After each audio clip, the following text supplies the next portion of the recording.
are we gonna fly like you did sometimes? Seeing eyes of mine.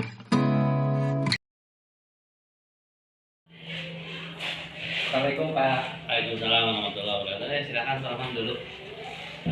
Ada apa nih Pak Rahman? Begini Pak, saya selaku guru penggerak angkatan 6 nih, mohon waktunya Pak. Maaf mengganggu aktivitas Bapak sebentar. Saya ingin mewawancara tentang pengambilan keputusan berbasis nilai-nilai kebajikan. Ini ada 8 pertanyaan Pak. Oh iya. Ya baik, terima kasih. Barangkali Bapak bisa membantu Pak Rahman yang sedang mengikuti program guru penggerak ya. Alhamdulillah di kita ada berapa orang? Satu ya? Iya. Satu orang. Mudah-mudahan nanti cepat selesai dan lulus. Udah bulan berapa? Udah berarti bulan ke-4 Pak. Bulan keempat. Nah, tinggal 2 bulan lagi ya? Tinggal 2 bulan lagi. Jadi ini Pak, ini ada 8 pertanyaan nih. Ini kasus seperti biasa, analisis kasus yang sehari-hari Bapak sebagai kepala sekolah. Ini pertanyaan pertama ini begini Pak. Selama ini bagaimana Bapak dapat mengidentifikasi kasus-kasus yang merupakan dilema etika atau bujukan moral? Bagaimana Bapak mengidentifikasinya? Ya, kalau tentu kasus-kasus itu banyak juga. Kalau mau dibilang banyak, baik itu di kalangan siswa atau di kalangan kita sebagai guru dan tata usaha. Tapi kasus yang termasuk dilema etika, karena kasus ini adalah masing-masing benar dan masing-masing ada kebaikan, masing-masing punya dasar hukum, tapi datangnya bersamaan. Maka saya analisis bahwa kasus itu nanti akan saya analisis mana yang lebih baik, lebih bermanfaat, bermaslahat, dan baru saya putuskan. Berarti pilihannya. Iya, berarti pilihannya itu mana yang lebih mengutamakan, mana yang lebih bermaslahat kepada umum lah. Pada umumnya. Jadi selama ini nih, bagaimana nih Bapak menjalankan pengambilan keputusan di sekolah ini, Pak? Terutama untuk kasus-kasus di mana ada 2 kepentingan yang sama-sama benar atau sama-sama mengandung kebajikan gitu Pak. Kita ambil ya satu contoh kasus. Misalnya Pak Rahman dipanggil untuk mengikuti MGMP. Sementara di sini juga rapat dinas guru. Nah itu kan Pak Rahman punya dasar hukum untuk berangkat ke MGMP. Di sini saya juga punya kepentingan Pak Rahman harus hadir di rapat dinas ini. Nah maka saya analisis penting mana itu antara Pak Rahman berangkat ke MGMP atau mengikuti rapat dinas dengan saya. Maka saya akan membuat keputusan seandainya di sini Pak Rahman tidak begitu banyak mengambil peran untuk kegiatan yang akan direncanakan, dan di MGMP Pak Rahman kebetulan pengurus, maka saya akan memilih silakan Pak Rahman untuk mengikuti ke MGMP dibanding dengan rapat dinas. Itu mungkin yang bisa saya contohkan. Itu suatu dilema kita juga Pak, ya, sama-sama benar ya, dimana kasus tersebut yang penting dimana sama-sama bermaslahat, sama-sama berkepentingan. Dari contoh kasus tadi nih, kira-kira langkah-langkah atau prosedur seperti apa yang biasa Bapak lakukan selama ini? Kalau langkah-langkah prosedurnya, kalau yang ringan-ringan saya tidak mengambil terlalu banyak langkah, saya putuskan sendiri. Tapi kalau misalnya agak besar dan sama-sama sangat urgen penting, maka saya akan menanya kepada para wakasek dan juga bertanya kepada teman-teman seseorang Tarman misalnya di MGMP tersebut untuk kasus tadi. Jadi seandainya misalnya ternyata lebih besar kepentingannya di sekolah, maka saya komunikasi dengan pengurus MGMP yang lainnya, bisa nggak kalau guru yang dari saya itu tidak hadir ke sana. Jadi bisa keputusan saya sendiri kalau itu ringan. Tapi kalau berat ya saya musyawarah dengan wakil kepala sekolah yang lain. Jadi poinnya itu ada dua ya. Yang pertama Bapak itu memutuskan sendiri kalau kasusnya ringan, kalau kasusnya rada-rada belik atau ada ini bermusyawarah dengan komplek ya, saya harus bermusyawarah kemudian kepala sekolah atau dengan guru-guru yang lain. Jadi untuk selanjutnya nih Pak, jadi hal-hal apa saja nih yang selama ini Bapak anggap efektif dalam pengambilan keputusan pada kasus-kasus dilema etika itu? Jadi yang dianggap efektifnya itu dalam pengambilan keputusan. Yang paling efektif dalam mengambil keputusan saya rasa komunikasi. Kuncinya adalah komunikasi dengan pihak-pihak yang terlibat. Apakah baiknya ini, apakah keburukannya, atau sisi baik sisi maslahatnya seperti apa jika dilaksanakan, kemudian sisi buruknya atau kurang manfaatnya seperti apa. Maka salah satu kuncinya ya pada komunikasi itu. Jadi kata kuncinya itu mengkomunikasikan dulu. Komunikasikan. Kalau itu komunikasikan dulu. Nah, kalau sudah berkomunikasi kan pasti ada kepahaman, kepahaman. Jadi ada kesepakatan. Apa saya larang, apa saya suruh gitu kan. Kalau ada komunikasi mah. Iya betul. Berarti kan udah jelas. Jadi selanjutnya hal-hal apa saja nih Pak yang selama ini merupakan tantangan dalam pengambilan keputusan pada kasus-kasus dilema etika ini? Jadi tantangan itu kira-kira apa Pak dalam mengambil keputusan itu? Ya, tantangannya adalah sama-sama punya kepentingan pribadi yang memang harus ditargetkan dapat gitu. Saya misalnya harus berhasil mengadakan seperti contoh tadi rapat dinas di sekolah. Sementara kasus yang tadi juga Pak Oman kan pingin informasi teman-teman di komunitas MGMP. Itu kan sama-sama punya interest sendiri-sendiri. Tapi setelah berkomunikasi kan, kalau Pak Oman misalnya disuruh udah diwakilkan oleh orang lain, Pak Oman tetap di sini kan paham kalau dengan komunikasi itu. Jadi mungkin perhitungannya adalah dari komunikasi itu terdapat suatu prioritas mana nih yang lebih didahulukan kepentingannya. Karena sama-sama positif. Oh iya, sama-sama benar ya Pak. Iya, sama-sama benar. Itulah kalau misalnya Pak Oman kesananya mau belanja, saya langsung tolak mengapa jadi hari-hari kerja gitu. Suatu dilema etika yang sama-sama benar. Jadi ini apakah ini Bapak memiliki sebuah tata kelola atau jadwal tertentu nih? Jadi jadwal tertentu dalam sebuah penyelesaian kasus dilema etika.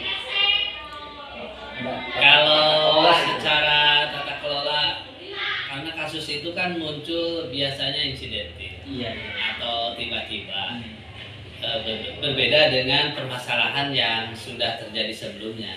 Maka untuk dilematika yang terjadi tidak terjadwal, saya tidak mungkin membuatkan jadwal misalnya memecahkan dilematika. Tapi kalau permasalahannya sudah kronis, itu kan bukan lagi dilema etika sebetulnya. Itu memang itu sebuah permasalahan yang harus dipecahkan. Tinggal diputuskan nanti kalau tinggal dijadwalkan mau seperti apa keputusannya. Jadi ini apakah Bapak langsung menyelesaikan di tempat gitu? Kalau ada misalkan ada kasus seperti Itu jadi langsung di tempat atau bagaimana penyelesaiannya itu? Yang cepat tanggap ini. Tergantung beratnya kasus juga. Iya, iya. Nah, kalau berat ya mungkin saya juga tidak bisa mengambil langkah sendiri dan tidak otoriter kan. Berarti saya juga ya kata kuncinya berkomunikasi dengan pihak-pihak lain. Jadi kalau yang ringan-ringan ya mudahlah diputuskan langsung juga. Jadi atas jadi ini tidak memiliki sebuah jagal untuk menyelesaikannya terjadi insidental ya. Ya insidental saja. Jadi bentuk atau prosedur seperti apa nih yang Bapak jalankan bentuknya prosedurnya itu? Ya prosedurnya jika ada laporan atau jika ada kasus dilema etika, karena pasti saya tahu itu dari yang mau ya, yang mengalami kasus mengalaminya. Kalau ada mau konsultasi saya layani langsung. Kalau tidak ya dan kebetulan waktunya agak bisa diselesaikan lama ya saya bermusyawarah. Nah barulah itu ditentukan jadwal. Oke lah besok kita musyawarahkan. Jadi adakah nih seseorang atau faktor-faktor apa yang selama ini mempermudah atau membantu Bapak dalam pengambilan keputusan dalam kasus-kasus dilema etika tersebut? Jadi faktor-faktor yang selama ini mempermudah atau membantu Bapak? Ya ada sih tentu untuk mengambil keputusan itu faktor yang paling utama adalah kita berkaca dari pengalaman yang lalu. Kemudian biasanya kita bertanya kepada orang yang lebih berpengalaman, kepada orang yang lebih kompeten di bidang penanganan kasus-kasus tersebut. Jadi berkaca pada pengalaman atau bertanya pada potensi orang yang lebih tahu lah. Jadi dari semua hal yang telah disampaikan, pembelajaran apa yang dapat Bapak petik nih dari pengalaman Bapak dalam mengambil dilema keputusan etika tersebut? Jadi pengalaman kita tidak cepat mengambil keputusan secara tergesa-gesa yang berakhir nanti dengan ketidakpuasan seseorang. Sebab nanti harus semuanya merasa puas, tidak ada yang dikecewakan. Kalau dilema etika itu berbeda dengan yang melanggar. Kalau yang melanggar kita hantam pun karena itu melanggar. Tapi kalau untuk keputusan dilema etika harus benar-benar semua merasa akomodir. Karena semuanya juga benar kan? Iya, semuanya juga baik. Win-win solution istilahnya. Ya. Sama-sama kita baik kesana baik, itulah bijaksana intinya. Jadi ya terima kasih Pak, tadi Bapak sudah ini menjawab kasus dilema etika yang di sekolah kita ini terjadi. Sekali lagi mohon maaf saya mengganggu waktu Bapak. Ya, terima kasih Pak. Tidak kesempatannya. Terima kasih juga sudah berkesempatan untuk berkonsultasi dan kita tukar pikiran tentang pemecahan kasus dilema etika. Mudah-mudahan di sekolah kita ya tidak terlalu banyak dilema, karena apapun yang namanya dilema itu akan mengganggu aktivitas kita. Terima kasih Pak. Ya, saya mau ke kegiatan lagi. Ya, silakan Pak Roman. Ya, selamat. Ya. Assalamualaikum Pak. Waalaikumsalam.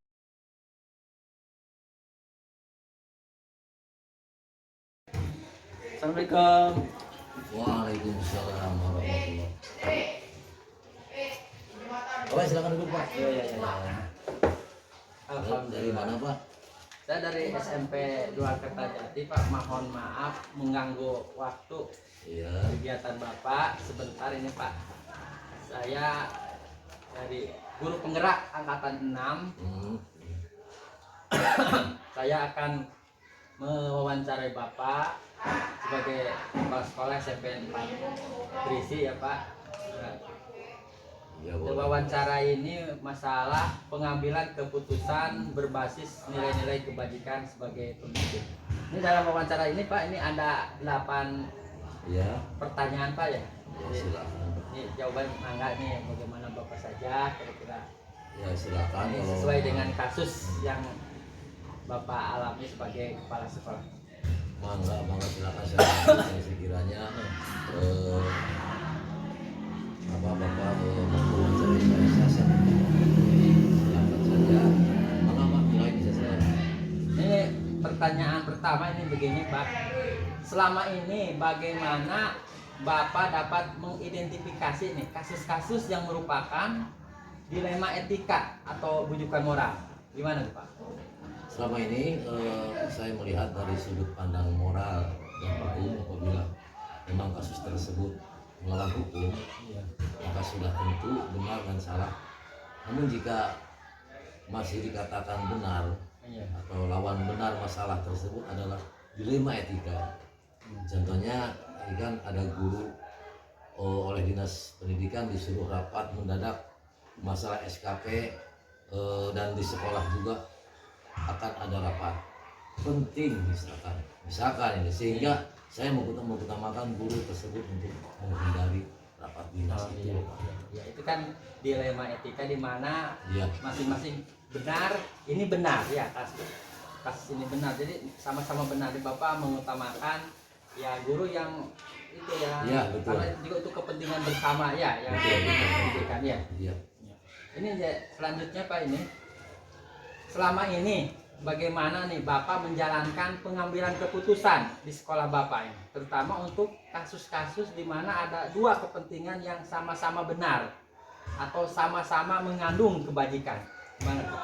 Ya, kalau menurut saya ini selama ini saya selalu mengidentifikasi kasus dari berbagai sudut pandang, kemudian menimbang secara matang mana yang paling benar dan keputusan tersebut menguntungkan banyak orang, tidak ada yang dirugikan gitu loh Pak. Oh iya. Jadi mengidentifikasi dulu kasus ya dari sudut pandang, menimbang secara matang mana yang paling benar keputusan tersebut. Nah, untuk selanjutnya ini pertanyaan ketiga, yaitu ini langkah-langkah atau prosedur seperti apa nih yang biasa Bapak lakukan selama ini? Langkah-langkah yang dilakukan, yang pertama mungkin saya menentukan penyebab permasalahan, kemudian menentukan siapa yang terlibat, Ya. menanyakan kepada orang-orang terdekat, berdiskusi dengan warga sekolah. Ya.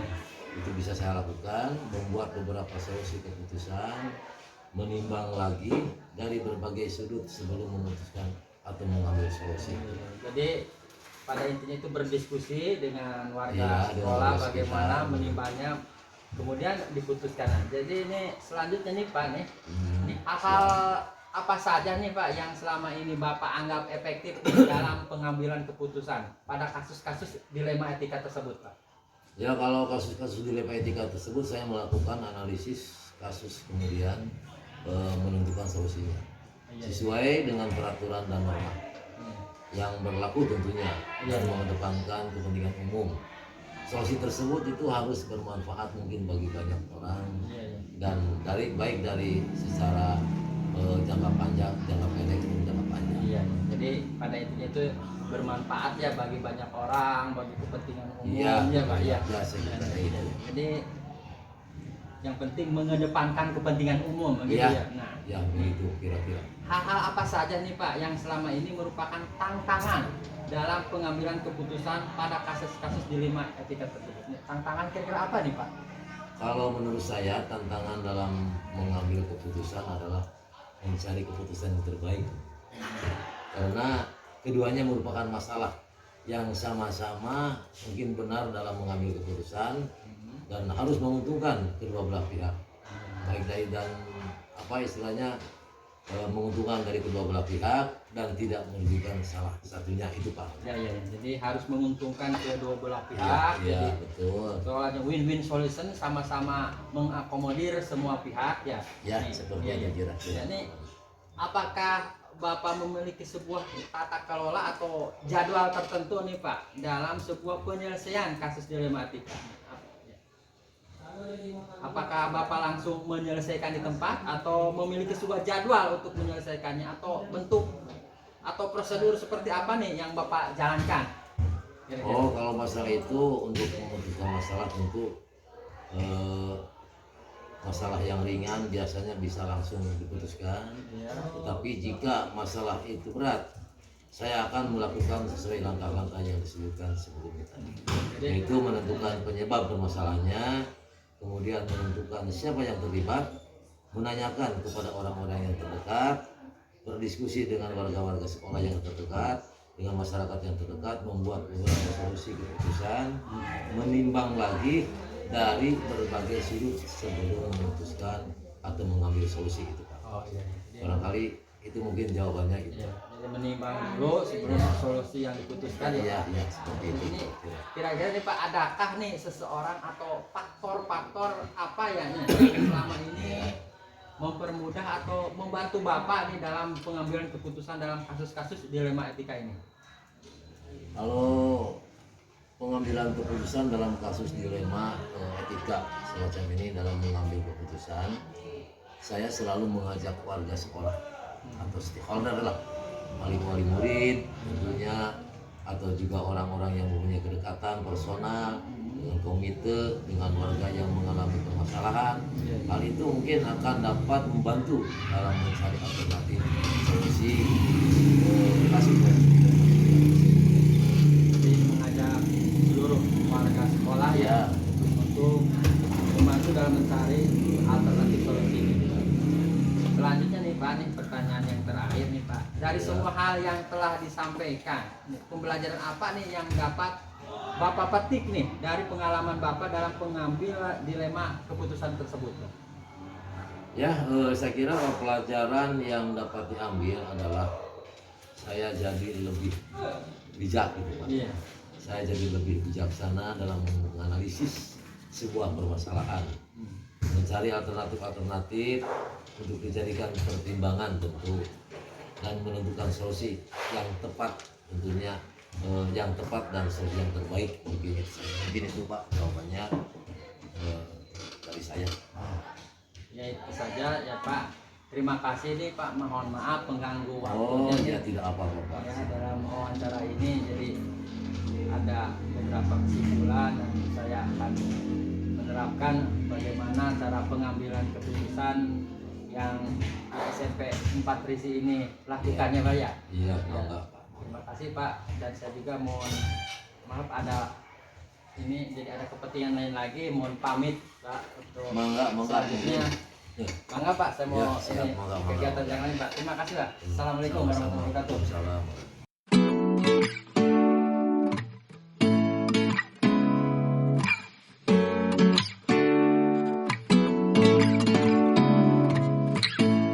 Seeing eyes of mine, what do you feel beside? Seeing I don't know where we're gonna fly like you did sometimes. Beside